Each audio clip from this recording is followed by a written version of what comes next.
Hello students, welcome back. Today we are going to start another session of economics, that is people as a resource. Chapter people as a resource. So students, in the last session we have already studied about vicious cycle, virtuous cycle.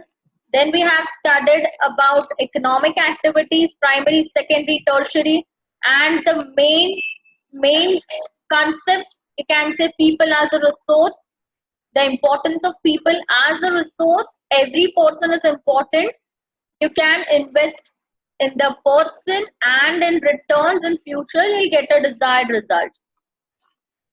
So students, now next, quality of population. Now what do you mean by quality of population? Students, क्या ऐसा है कि quantity होना ही आपके लिए बहुत अच्छा है? पीपल लार्जर क्वांटिटीज में है वो आपके लिए अच्छा है कि क्वालिटी अच्छा है? तो obviously I will vote for quality of population.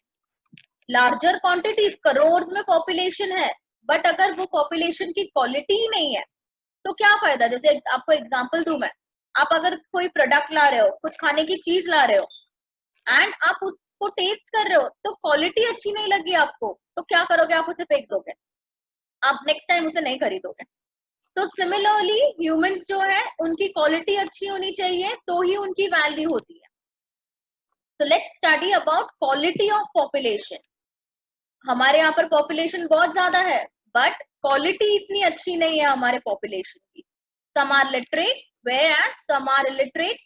Some are healthy, whereas some are unhealthy.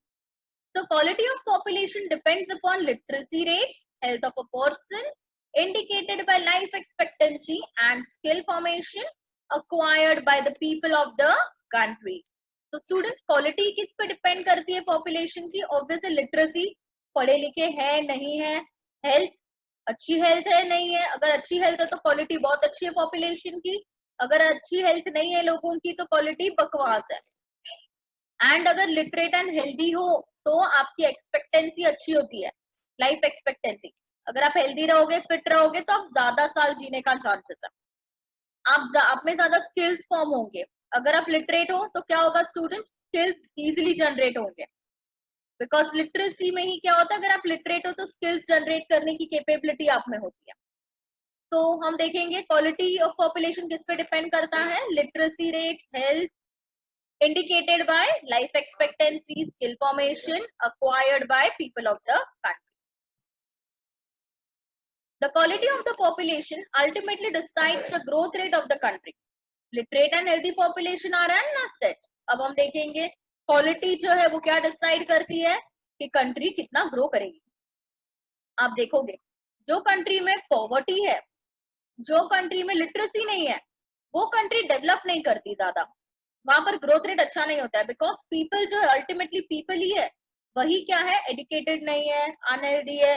तो कंट्री के लिए वो लोग क्या कंट्रीब्यूट कर पाएंगे? कुछ भी नहीं. तो quality of population decides the growth rate of country.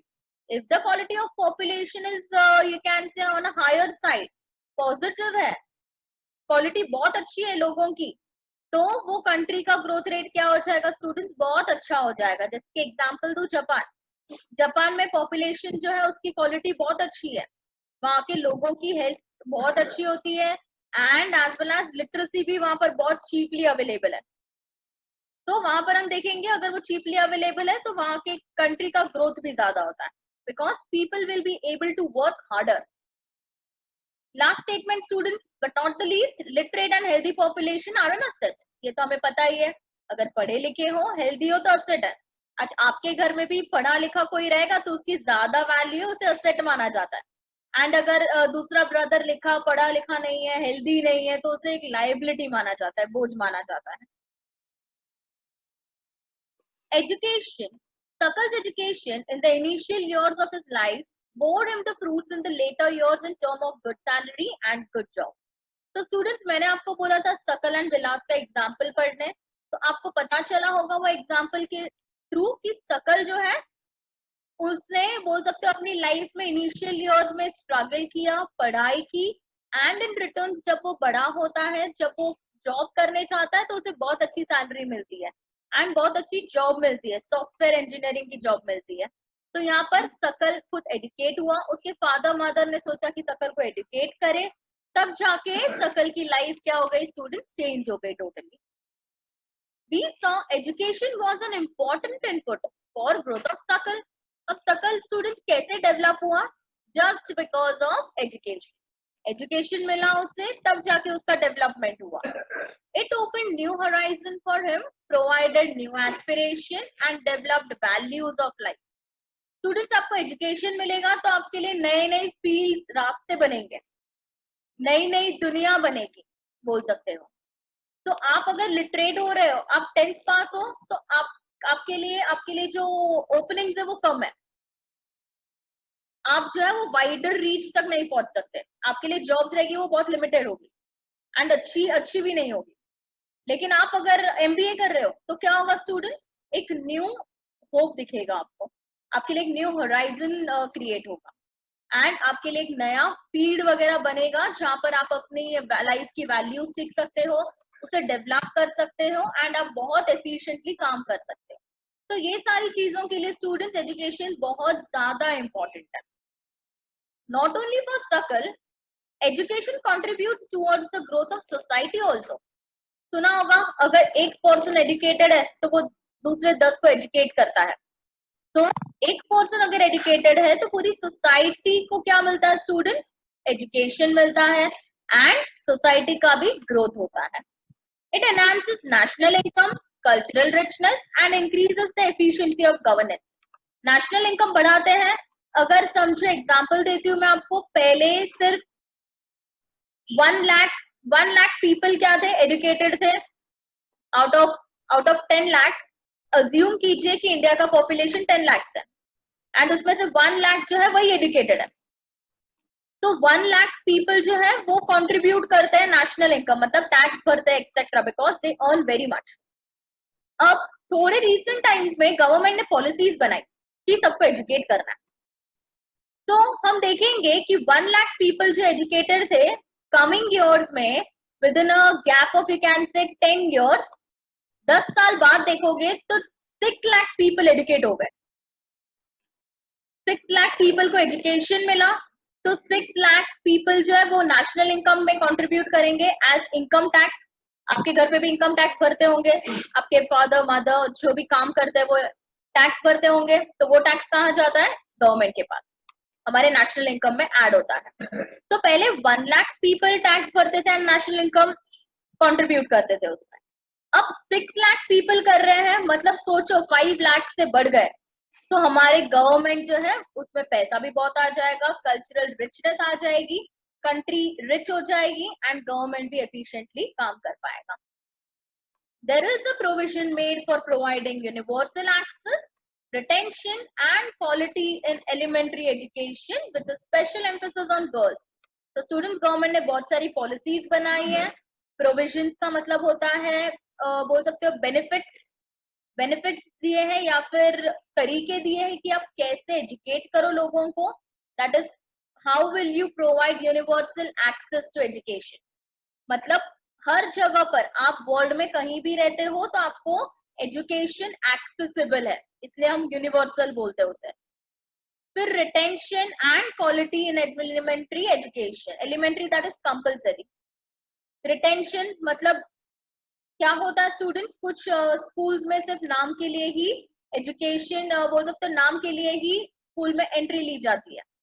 बच्चे सिर्फ just to say that children are going to school, वो क्या करते हैं, एनरोल करते हैं, उनके पेरेंट्स उनको स्कूल में उनका एनरोलमेंट करवाते हैं, उनको भर्ती करते हैं, लेकिन वो क्लास में कभी अटेंड ही नहीं करते, हमेशा बंक मारते हैं।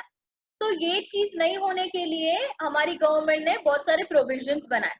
प्रोविजंस मतलब रूल्स एंड रेगुलेशंस बनाए कि ताकि अटेंडेंस अच्छा हो स्कूल में एंड कंपल्सरी एजुकेशन सबके लिए, जितने भी बच्चे हैं सारे एजुकेट होने चाहिए with special emphasis on girls. Girls के लिए तो स्टूडेंट स्पेशल एम्फेसिस मतलब ज्यादा फोकस गर्ल्स पे रखा था, बिकॉज ऐसा माना जाता था कि गर्ल्स को पढ़ाना एक क्या है, बर्डन है, उनकी शादी हो जाएगी तो वो चले जाएंगे, तो उनका पैसा क्या हो जाएगा, पेरेंट्स का पैसा वेस्ट हो जाएगा। तो इसलिए पहले के जमाने में ट्रेडिशनल थिंकिंग जब लोगों की थी तब वो गर्ल्स पे इन्वेस्ट नहीं करते थे, ना उनको एजुकेट करते थे। तो यहाँ पर यूनिवर्सल एक्सेस टू एजुकेशन था, elementary that is compulsory education सबको एंड स्पेशली गर्ल्स को। तो स्टूडेंट्स ये स्लाइड्स में हमने क्या पढ़ा, हमने एजुकेशन का इंपॉर्टेंस पढ़ा कि अगर एजुकेटेड है तो आपको अच्छी सैलरी, अच्छी जॉब मिलेगी, फिर उससे कंट्री की इनकम जो है वो भी डेवलप होगी, गवर्नमेंट की एफिशिएंसी बढ़ जाएगी। फिर हमने देखा यूनिवर्सल एक्सेस मिला एजुकेशन, दैट इज हर एक पर्सन कहीं भी रहता हो उससे क्या मिलेगा, एजुकेशन मिलेगा।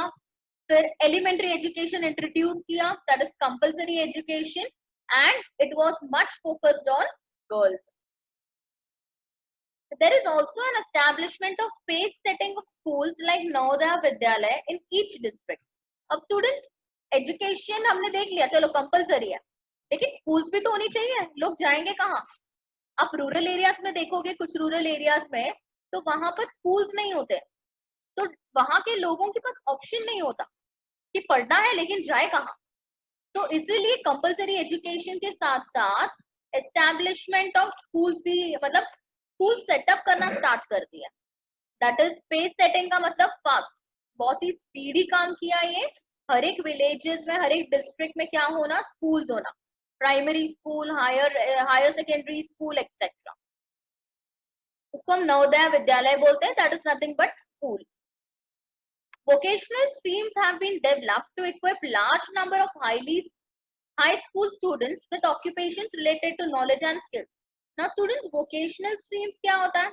आपने तो पहले सुना होगा, आर्ट्स है, कॉमर्स है, साइंस है, ये तीन स्ट्रीम के बारे में हमें पता है। What is vocational? वोकेशनल का मतलब होता है स्टूडेंट्स, ये तीन स्ट्रीम के अलावा आर्ट्स एंड कॉमर्स के अलावा भी बहुत सारे ऑक्यूपेशंस है, जैसे एग्रीकल्चरलिस्ट है, फिर आप देखोगे ऐसे ऐसे बहुत सारे ऑक्यूपेशंस है। तो लोगों के नॉलेज के हिसाब से वो क्या करेंगे, वोकेशनल स्ट्रीम्स को चूज करेंगे।